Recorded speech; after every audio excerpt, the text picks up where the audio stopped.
चाहिँ आज पोगली झरना हिँडेको 3 दिदी बहिनी हिँड्दैछौँ। अहिले पछि बाइक आउँछ तल बाटो पुगेपछि। यो चाहिँ हाम्रो यात्रा सुरु भयो बिहान। यात्राको क्रम जारी छ। हामी हिँड्दैछौँ। यस्तो छ बाटो।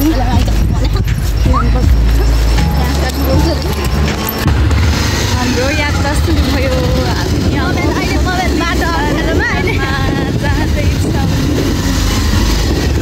चस्मा लगाओ सरकार के दिन त अन्त दिन यता देखाउँदै जोडी। यो चाहिँ हामी लड्कु खोलाको पुलमा छौँ। यता चाहिँ हाम्रो पछाडि ब्याकग्राउन्डमा लड्कु खोला बगिरहेको छ।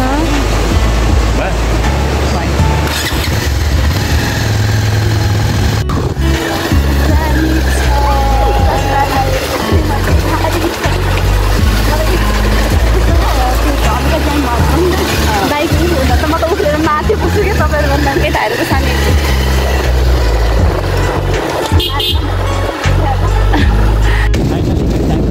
धानबारी आइपुगे। यो के को धानबारी है? रातमाटा हाइड्रो आइपुगेका छौँ हामी। हाम्रो पोगली झरनाको यात्रा जारी छ। यस्तो खाल्टोमा हामी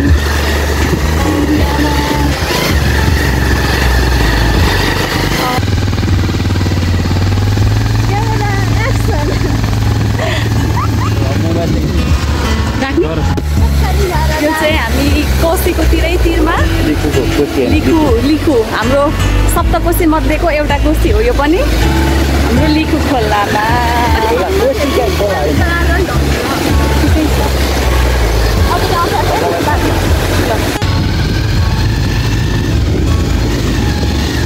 सुपारी मरिच पनि छ। रुख मरिच के कस्तो? सुपारी चम्रोमा त के राम्रो नभए शरीरलाई किने राम्रो भने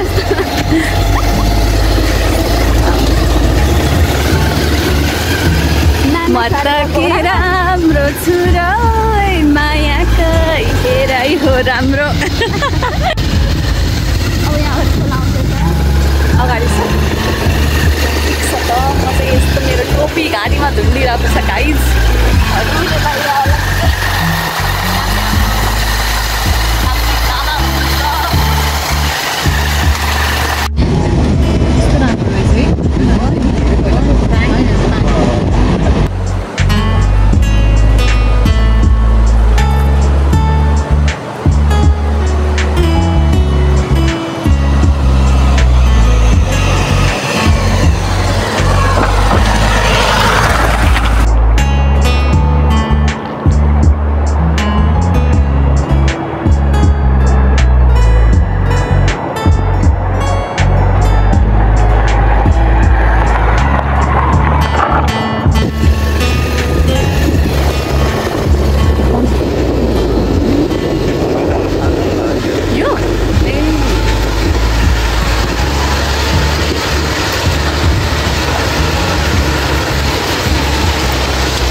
पुरानो यहाँ चाहिँ हाम्रो भिरमाउरी पाउने ठाउँ यहाँ चाहिँ अलिकति के जस्तो रहेछ।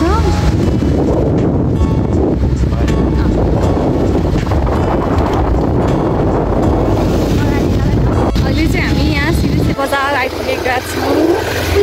हामी सिरिसे बजार पुग्दैछौँ।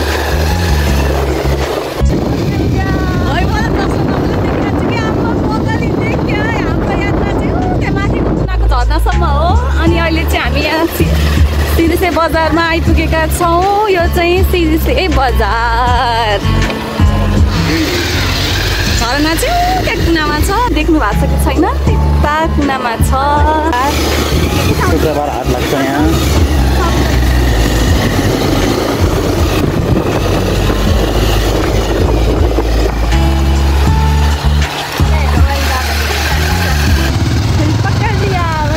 बाहिरबाट जानुपर्छ सोध्नु पर्ने।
यहाँ खाल त धेरै ठुलो छ नि त गइरहेको पानी बगिरहेको छ त्यहाँबाट चाहिँ यो चाहिँ बालुवा छान्ने ठाउँ हो यहाँबाट बालुवा भएर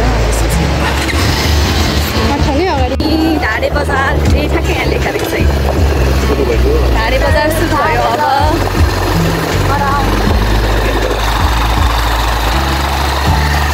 मन्दिरहरू चाहिँ सबैतिर यस्तो सानो सानो ठाउँमा हो नि है यहाँ पनि रहेछ सुपारीको बोट चाहिँ अहिले हामी रामेछापमा छौँ भने अब हाम्रो यहाँबाट सक्यो अब यताबाट हामी चाहिँ गरेर लाग्दैछ अनि हाम्रो त्यहाँ चाहिँ सुरुङ छ त्यो चाहिँ सुरुङ यो पाल देखेको चाहिँ सुरुङ हो भनेदेखि यो चाहिँ हाम्रो कोसी अब यो पुलबाट कटेर गएपछि चाहिँ हामी ओखलढुङ्गा लाग्छौँ भने उतापट्टि चाहिँ हाम्रो रामेछाप बजार हो यो चाहिँ ओखलढुङ्गा कालको रहेछ अब हामी ओखलढुङ्गा लाग्यौँ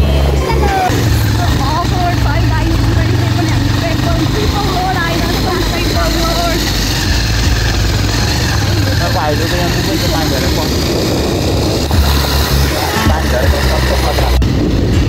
यहाँबाट झरेर सिधै कोसीमा पौडी खेल्नु यता घुमा ए हाइड्रोको खेत हाइड्रोको पानीमा ठाउँ देखिन्छ क्या आएको बुलबुले खेलेर आएको झरेर हेऱ्यो भने चाहिँ बाइकहरू देखिँदैन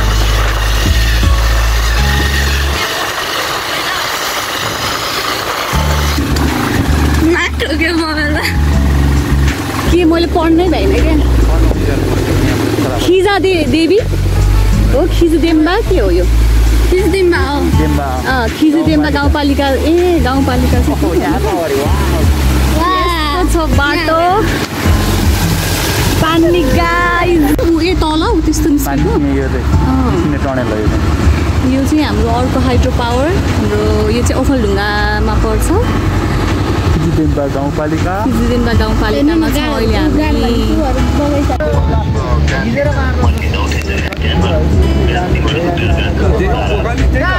होइन होइन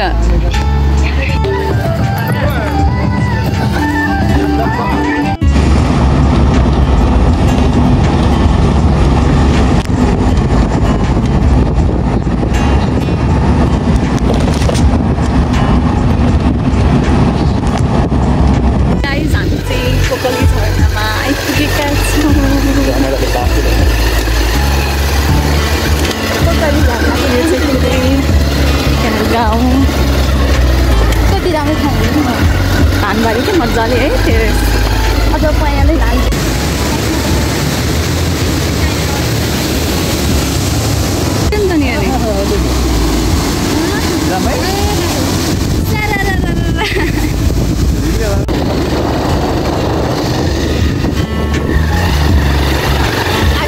पोकली झरनाको हामी अब बाइकको हाम्रो यात्रा सकेर अनि अब चाहिँ हामी हिँड्दैछौँ यो चाहिँ हाम्रो पोकली झरनाको हिँडाइ भइरहेछ यस्तो बाटो झरनाको हामी हिँड्दैछौँ हामी चाहिँ यो पोकली झरनाको उकालो पर्ट्सहरूलाई मात्र भयो ठ्याक्कै काम पर्दो रहेछ खोइ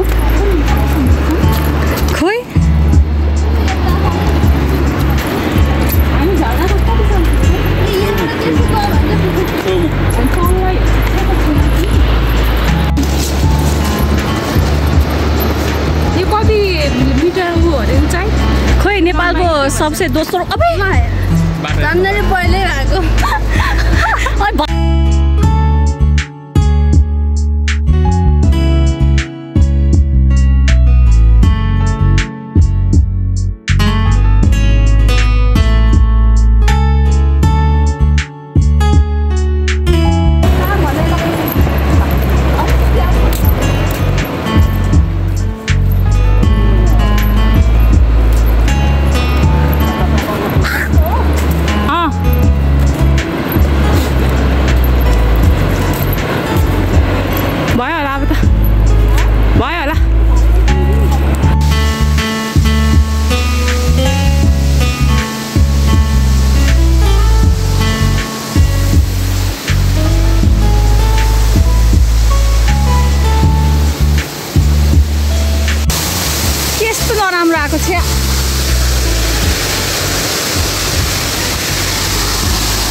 पहिरो गएको छ होइन। अब अहिले हामीले चाहिँ यहाँ बाइक उचालेर लैजाने, किनभनेदेखि पहिरोले गर्दा बाटो छैन, त्यही भएर त्यहाँ बाइक उचाल्नुपर्छ। अहिले चाहिँ हामी पोखरी झरनाबाट फर्केर यहाँ आएर बसेका छौँ।